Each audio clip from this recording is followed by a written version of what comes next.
ਵਾਹਿਗੁਰੂ ਜੀ ਕਾ ਖਾਲਸਾ ਵਾਹਿਗੁਰੂ ਜੀ ਕੀ ਫਤਿਹ। ਅੱਜ ਅਸੀਂ ਤੁਹਾਨੂੰ ਇੱਕ ਅਣਸੁਣੇ ਪਰ ਬਹੁਤ ਮਹਾਨ ਗੁਰਮੁਖ ਦਾ ਜੀਵਨ ਬਿਰਤਾਂਤ ਸੁਣਾਉਣ ਜਾ ਰਹੇ ਹਾਂ।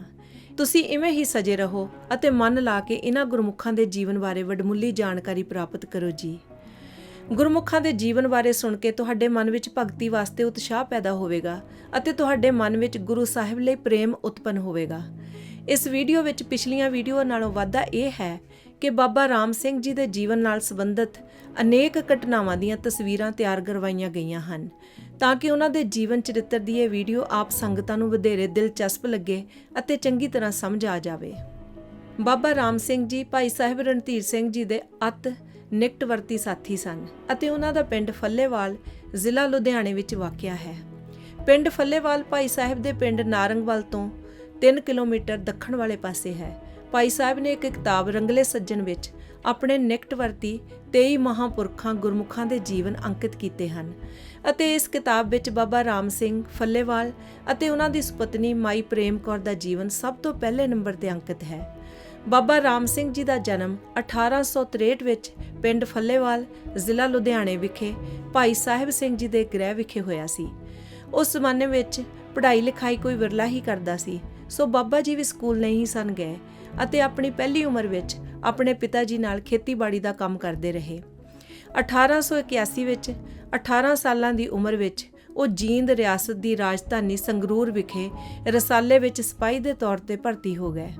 ਉਹ ਗੱਤਕੇ ਅਤੇ ਯੁੱਧ ਵਿੱਦਿਆ ਵਿੱਚ ਬਹੁਤ ਮਾਹਰ ਸਨ ਅਤੇ ਇੱਕ ਵਾਰੀ ਰਿਆਸਤ ਜੀਂਦ ਵੱਲੋਂ ਗੱਤਕੇ ਦੇ ਮੁਕਾਬਲੇ ਕਰਵਾਏ ਗਏ ਤਾਂ ਉਹ ਪਹਿਲੇ ਨੰਬਰ ਤੇ ਆਏ ਸਨ। ਉਹਨਾਂ ਨੂੰ ਇਨਾਮ ਵਿੱਚ ਉਸ ਜ਼ਮਾਨੇ ਦੇ 36 ਰੁਪਏ ਅਤੇ ਇੱਕ ਵੱਡੀ ਕਿਰਪਾਨ ਭੇਟ ਕੀਤੀ ਗਈ ਸੀ। ਉਹਨਾਂ ਦਾ ਸਰੀਰ ਭਾਵੇਂ ਮਧਰਾ ਸੀ ਅਤੇ ਅੰਗ ਪਤਲੇ ਸਨ, ਪਰ ਉਹ ਬੜੇ ਫੁਰਤੀਲੇ ਸਨ, ਜਿਸ ਕਾਰਨ ਉਹਨਾਂ ਦਾ ਗੱਤਕੇ ਵਿੱਚ ਕੋਈ ਮੁਕਾਬਲਾ ਨਹੀਂ ਸੀ ਕਰ ਸਕਦਾ। ਉਹਨਾਂ ਨੇ 15 ਸਾਲ ਜੀਂਦ ਰਿਆਸਤ ਦੀ ਪਲਟਨ ਵਿੱਚ ਫੌਜ ਦੀ ਨੌਕਰੀ ਕੀਤੀ ਅਤੇ ਸੰਨ 1896 ਵਿੱਚ ਜਦੋਂ ਉਹ 33 ਸਾਲਾਂ ਦੇ ਸਨ ਤਾਂ ਉਹ ਅਸਤੀਫਾ ਦੇ ਕੇ ਘਰ ਵਾਪਸ ਆ ਗਏ ਅਤੇ ਖੇਤੀਬਾੜੀ ਕਰਨ ਲੱਗ ਪਏ, ਕਿਉਂਕਿ ਉਹਨਾਂ ਦਾ ਮਨ ਹੁਣ ਪਰਮਾਰਥ ਵੱਲ ਮੁੜ ਪਿਆ ਸੀ। ਉਹ ਅਕਾਲ ਪੁਰਖ ਦੀ ਬੰਦਗੀ ਕਰਨੀ ਚਾਹੁੰਦੇ ਸਨ ਅਤੇ ਨੌਕਰੀ ਦੀਆਂ ਬੰਦਸ਼ਾਂ ਵਿੱਚ ਉਹ ਮਨ ਭਾਉਂਦੀਆਂ ਉਮੰਗਾਂ ਨਾਲ ਸਾਹਿਬ ਸੱਚੇ ਪਾਤਸ਼ਾਹ ਦੀ ਬੰਦਗੀ ਨਹੀਂ ਸਨ ਕਰ ਸਕਦੇ। 33 ਸਾਲ ਦੀ ਉਮਰ ਵਿੱਚ ਨੌਕਰੀ ਛੱਡਣ ਪਿੱਛੇ ਇੱਕ ਸੁਪਨ ਚਮਤਕਾਰ ਸੀ। ਉਹਨਾਂ ਦੇ ਮਨ ਵਿੱਚ ਛੋਟੀ ਉਮਰ ਤੋਂ ਹੀ ਅਕਾਲ ਪੁਰਖ ਦੀ ਪ੍ਰਾਪਤੀ ਦਾ ਚਾਅ ਸੀ ਅਤੇ ਉਹ ਨੌਕਰੀ ਕਰਦੇ ਹੋਏ ਖਾਸੇ ਬਹਿਬਲ ਹੋਏ ਪਏ ਸਨ ਕਿ ਕਿਵੇਂ ਬੰਦਗੀ ਕੀਤੀ ਜਾਵੇ ਅਤੇ ਰੱਬ ਨੂੰ ਰਿਝਾਇਆ ਜਾਵੇ। ਨੌਕਰੀ ਛੱਡਣ ਦਾ ਖਿਆਲ ਮਨ ਵਿੱਚ ਆਉਂਦਾ ਰਹਿੰਦਾ ਸੀ, ਪਰ ਹਾਲੇ ਪੱਕਾ ਮਨ ਨਹੀਂ ਸੀ ਬਣਿਆ ਕਿ ਉਹਨਾਂ ਨੂੰ ਸੁਪਨ ਚਮਤਕਾਰ ਵਿੱਚ ਇਹ ਹੁਕਮੇ ਇਲਾਹੀ ਸੁਣਿਆ, ਜਿਸ ਲੋਚਾ ਨੂੰ ਤੁਸੀਂ ਲੋਚਦੇ ਹੋ ਉਹ ਤੁਹਾਡੀ ਲੋਚਾ ਨਿਰਵਾਣ ਕੀਰਤਨੀ ਨਾਮ ਅਭਿਆਸੀ ਜਥੇ ਵਿੱਚ ਪੂਰੀ ਹੋਵੇਗੀ। ਉੱਥੇ ਖੂਬ ਗਹਿ ਰੰਗ ਚੜ੍ਹਨਗੇ, ਉੱਥੇ ਜਾਓ, ਖੂਬ ਸੇਬ ਕਮਾਓ, ਜਥੇ ਵਿੱਚ ਰਲ ਕੇ ਘੁਲ ਮਿਲ ਕਿਚ ਹੋ ਜਾਓ। 1896 ਵਿੱਚ ਘਰ ਆ ਕੇ ਉਹ ਬੈਰਾਗੀ ਦਸ਼ਾ ਵਿੱਚ ਰਹੇ ਅਤੇ ਬਾਣੀ ਨਾਲ ਜੁੜੇ ਰਹੇ। ਸ਼ੁਭ ਅਵਸਰ ਬਣਨ ਤੇ ਖੰਡੇ ਬਾਟੇ ਦਾ ਅੰਮ੍ਰਿਤ ਛਕ ਕੇ ਤਿਆਰ ਬਰ ਤਿਆਰ ਖਾਲਸੇ ਸਜ ਗਏ। ਕਈ ਸਾਲ ਇਸ ਤਰ੍ਹਾਂ ਨਾਮ ਬਾਣੀ ਨਾਲ ਜੁੜੇ ਰਹੇ, ਪਰ ਇਲਾਹੀ ਰੰਗ ਉਹਨਾਂ ਤੇ ਉਦੋਂ ਚੜੇ ਜਦੋਂ ਭਾਈ ਸਾਹਿਬ ਰਣਧੀਰ ਸਿੰਘ ਜੀ ਆਪਣੇ ਜਥੇ ਸਮੇਤ ਪੰਥਕ ਸਟੇਜ ਤੇ ਹਨੇਰੀ ਵਾਂਗ ਪ੍ਰਗਟ ਹੋਏ। ਇਹ 1904-05 ਦੀਆਂ ਗੱਲਾਂ ਹਨ। ਗੁਰਮੁਖਾਂ ਦੇ ਇਸ ਜਥੇ ਨੂੰ ਮਿਲ ਕੇ ਉਹ ਰਹਿਤ ਬਹਿਤ ਵਿੱਚ ਪੂਰੀ ਤਰ੍ਹਾਂ ਪਰਪੱਕ ਹੋ ਗਏ। ਉਹ ਅੰਮ੍ਰਿਤ ਵੇਲੇ ਤੋਂ ਕਦੇ ਨਹੀਂ ਖੁੰਝੇ ਅਤੇ ਦਿਨ ਰਾਤ ਨਾਮ ਜਪਦੇ ਰਹਿੰਦੇ ਸਨ। ਇਸ ਤਰ੍ਹਾਂ ਕਰਦਿਆਂ ਉਹ ਉੱਚ ਆਤਮਿਕ ਮੰਡਲਾਂ ਦੇ ਚਲੂਲੇ ਰੰਗ ਮਾਨਣ ਲੱਗ ਪਏ। ਉਹਨਾਂ ਦੀ ਪਤਨੀ ਬਹੁਤ ਆਗਿਆਕਾਰ ਅਤੇ ਗੁਰਮਤਿ ਗੁਣਾਂ ਵਿੱਚ ਪ੍ਰਬੀਨ ਇਸਤਰੀ ਸੀ। ਜਥੇ ਵਿੱਚ ਉਹ ਮਾਈ ਪ੍ਰੇਮ ਕੌਰ ਕਰਕੇ ਮਸ਼ਹੂਰ ਸੀ ਅਤੇ ਆਪਣੇ ਪਤੀ ਵਾਂਗ ਉਹ ਵੀ ਦਿਨ ਰਾਤ ਸੇਵਾ ਸਿਮਰਨ ਵਿੱਚ ਲੀਨ ਰਹਿੰਦੀ ਸੀ। ਭਾਈ ਸਾਹਿਬ ਲਿਖਦੇ ਹਨ ਕਿ ਭਾਵੇਂ ਦੋਵੇਂ ਪਤੀ ਪਤਨੀ ਕੋਰੇ ਅਨਪੜ੍ਹ ਸਨ ਅਤੇ ਗੁਰਬਾਣੀ ਦਾ ਨਿਤਨੇਮ ਵੀ ਉਹ ਆਪ ਨਹੀਂ ਸੀ ਕਰਦੇ, ਬਲਕਿ ਗੁਰਸਿੱਖਾਂ ਤੋਂ ਸੁਣ ਕੇ ਪੂਰਾ ਕਰਦੇ ਸਨ, ਪਰ ਦਿਨ ਰਾਤ ਨਾਮ ਗੁਰਮੰਤਰ ਜਪਣ ਕਰਕੇ ਉਹਨਾਂ ਦੀ ਬੁੱਧ ਬਹੁਤ ਉਜਲ ਹੋ ਗਈ ਸੀ। ਉਹਨਾਂ ਦੀ ਵਿਵੇਕ ਬੁੱਧ ਐਸੀ ਗੁਰਮਤਿ ਨਾਲ ਰੰਗੀ ਹੋਈ ਸੀ ਕਿ ਬੜੇ ਪੜ੍ਹੇ ਲਿਖਿਆਂ ਨੂੰ ਉਹਨਾਂ ਜਿੰਨੀ ਗੁਰਬਾਣੀ ਦੀ ਸੋਝੀ ਨਹੀਂ ਸੀ। ਉਹਨਾਂ ਦੇ ਜੀਵਨ ਦੀ ਇੱਕ ਘਟਨਾ ਬਹੁਤ ਦਿਲਚਸਪ ਅਤੇ ਸਿੱਖਿਆਦਾਇਕ ਹੈ, ਜਿਸ ਤੋਂ ਉਹਨਾਂ ਦੇ ਉੱਚੇ ਜੀਵਨ ਆਤਮਿਕ ਅਵਸਥਾ ਬਾਰੇ ਪਤਾ ਲੱਗ ਜਾਂਦਾ ਹੈ।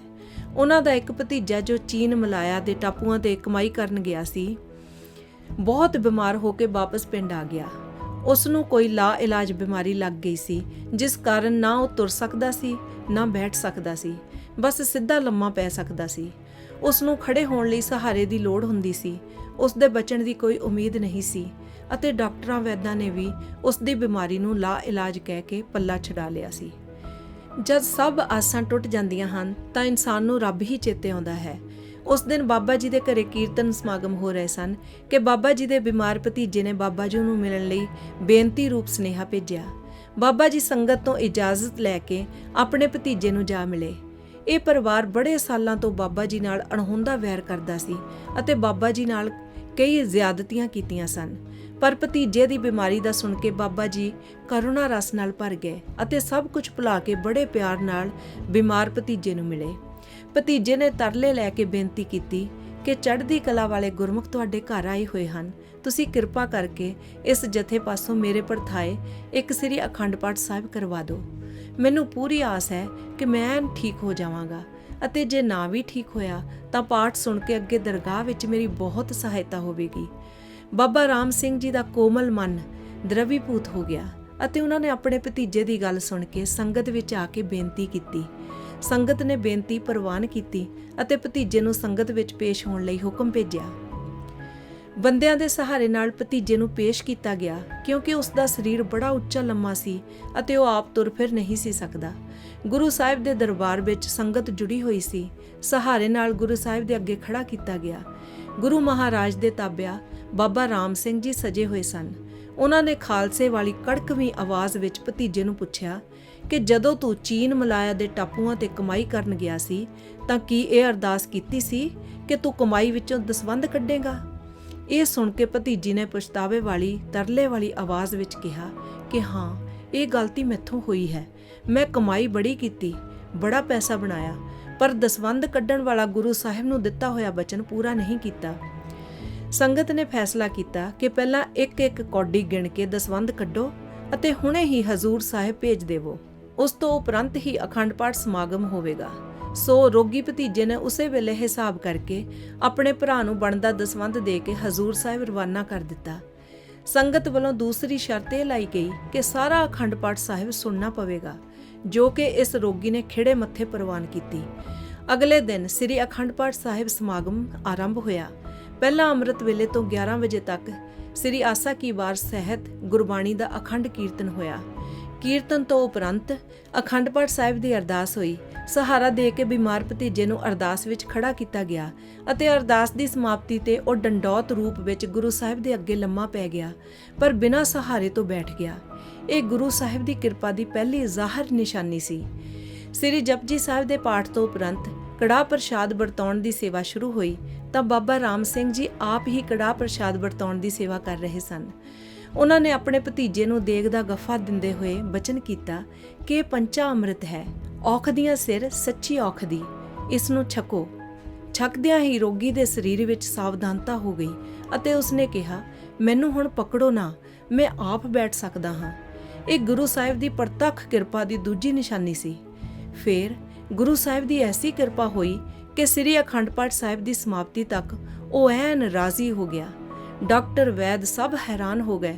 ਸਭ ਪਾਸੇ ਬਾਬਾ ਜੀ ਦੀ ਵਾਹ-ਵਾਹ ਹੋਣ ਲੱਗ ਪਈ, ਪਰ ਬਾਬਾ ਜੀ ਆਪਣੀ ਵਡਿਆਈ ਸੁਣਨੀ ਪਸੰਦ ਨਹੀਂ ਸੀ ਕਰਦੇ। ਸੋ ਉਸੇ ਵੇਲੇ ਉੱਥੋਂ ਲਾਂਭੇ ਹੋ ਗਏ। ਜਥੇ ਦੇ ਬਾਕੀ ਸਿੰਘ ਵੀ ਉਸ ਜਗ੍ਹਾ ਤੋਂ ਲਾਂਭੇ ਹੋ ਗਏ ਕਿਉਂਕਿ ਉੱਥੇ ਸਭ ਪਾਸੇ ਉਹਨਾਂ ਦੀਆਂ ਸਿਫਤਾਂ ਹੋ ਰਹੀਆਂ ਸਨ। ਬਾਬਾ ਜੀ ਦਾ ਰਾਜ਼ੀ ਹੋਇਆ ਭਤੀਜਾ ਪਰਿਵਾਰ ਸਹਿਤ ਅੰਮ੍ਰਿਤ ਛਕ ਕੇ ਵਾਪਸ ਚੀਨ ਮਲਾਇਆ ਦੇ ਟਾਪੂਆਂ ਤੇ ਚਲਾ ਗਿਆ। ਇਸ ਸਾਖੀ ਤੋਂ ਇਹ ਬੜਾ ਖਾਸ ਸਬਕ ਮਿਲਦਾ ਹੈ ਕਿ ਸਿੱਖ ਵਾਸਤੇ ਦਸਵੰਧ ਕੱਢਣਾ ਬਹੁਤ ਜ਼ਰੂਰੀ ਹੈ। ਦਸਵੰਧ ਤਾਂ ਦੇਣਾ ਹੀ ਪੈਂਦਾ ਹੈ, ਚਾਹੇ ਮਰਜ਼ੀ ਨਾਲ ਦੇ ਦੇਵੋ, ਚਾਹੇ ਰੋਗਾਂ ਬਿਮਾਰੀਆਂ ਅਤੇ ਮਾਲੀ ਨੁਕਸਾਨਾਂ ਰਾਹੀਂ। ਗੁਰੂ ਸਾਹਿਬ ਦੇ ਹੁਕਮ ਦੀ ਤਾਮੀਲ ਹਰ ਹਾਲਤ ਵਿੱਚ ਕਰਨੀ ਚਾਹੀਦੀ ਹੈ ਅਤੇ ਇਸ ਸਾਖੀ ਤੋਂ ਇਹ ਵੀ ਬਿਨਾਂ ਸ਼ੱਕ ਸਾਬਤ ਹੋ ਜਾਂਦਾ ਹੈ ਕਿ ਦਸਵੰਧ ਨਾ ਕੱਢਣ ਕਾਰਨ ਰੋਗਾਂ ਬਿਮਾਰੀਆਂ ਦੇ ਵਸ ਪੈਣ ਦੀ ਸੰਭਾਵਨਾ ਬਣ ਜਾਂਦੀ ਹੈ। ਦੂਸਰਾ ਸਬਕ ਇਹ ਮਿਲਦਾ ਹੈ ਕਿ ਬਾਬਾ ਰਾਮ ਸਿੰਘ ਜੀ ਵਾਂਗ ਨਿਰਵੈਰ ਰਹਿਣਾ ਚਾਹੀਦਾ ਹੈ। ਉਹਨਾਂ ਦੇ ਭਤੀਜੇ ਦਾ ਪਰਿਵਾਰ ਬਰਸਾਂ ਤੋਂ ਉਹਨਾਂ ਨਾਲ ਵੈਰ ਰੱਖਦਾ ਸੀ, ਪਰ ਬਾਬਾ ਜੀ ਨਿਰਵੈਰ ਰਹੇ ਅਤੇ ਉਹਨਾਂ ਦੇ ਔਖੇ ਸਮੇਂ ਮਸੀਹਾ ਬਣ ਕੇ ਉਹਨਾਂ ਦੇ ਕੰਮ ਆਏ, ਪਿਛਲਾ ਵੈਰ ਨਾ ਵਿਚਾਰਿਆ। ਗੁਰਸਿੱਖ ਨੂੰ ਵੀ ਇਸੇ ਤਰ੍ਹਾਂ ਹੀ ਨਿਰਵੈਰਤਾ ਧਾਰਨ ਕਰਨੀ ਚਾਹੀਦੀ ਹੈ। ਇਸ ਸਾਖੀ ਤੋਂ ਤੀਸਰਾ ਸਬਕ ਇਹ ਮਿਲਦਾ ਹੈ ਕਿ ਰੋਗਾਂ ਬਿਮਾਰੀਆਂ ਜਾਂ ਮੁਸੀਬਤਾਂ ਦੇ ਮੌਕੇ ਤੇ ਨਾਮ ਬਾਣੀ ਦੀ ਅਤੇ ਸਾਧ ਸੰਗਤ ਦੀ ਓਟ ਲੈਣੀ ਚਾਹੀਦੀ ਹੈ। ਗੁਰੂ ਸਾਹਿਬ ਸਰਬ ਕਲਾ ਸਮਰੱਥ ਹਨ। ਬਾਬਾ ਜੀ ਦੇ ਜੀਵਨ ਚਰਿੱਤਰ ਦੀ ਕਥਾ ਅੱਜ ਅਸੀਂ ਇੱਥੇ ਸਮਾਪਤ ਕਰਦੇ ਹਾਂ। ਬਾਬਾ ਰਾਮ ਸਿੰਘ ਜੀ ਅਤੇ ਮਾਈ ਪ੍ਰੇਮ ਕੌਰ ਦੀ ਰਿੱਧ ਸਿੱਧ ਵਾਲੀ ਉੱਚੀ ਆਤਮਿਕ ਘਟਨਾ ਬਾਰੇ ਅਤੇ ਖਾਸ ਕਰਕੇ ਜਿਉਣੇ ਮੌੜ ਦੇ ਜੀਵਨ ਦੀ ਅਸਲੀ ਕਹਾਣੀ ਲੈ ਕੇ ਅਸੀਂ ਜਲਦੀ ਹੀ ਤੁਹਾਡੇ ਰੂਬਰੂ ਹਾਜ਼ਰ ਹੋਵਾਂਗੇ। ਇਸ ਵੀਡੀਓ ਨੂੰ ਵੱਧ ਤੋਂ ਵੱਧ ਸ਼ੇਅਰ ਕਰੋ ਤਾਂ ਕਿ ਗੁਰਮਤਿ ਦਾ ਪ੍ਰਚਾਰ ਹੋ ਸਕੇ। ਵਾਹਿਗੁਰੂ ਜੀ ਕਾ ਖਾਲਸਾ, ਵਾਹਿਗੁਰੂ ਜੀ ਕੀ ਫਤਿਹ।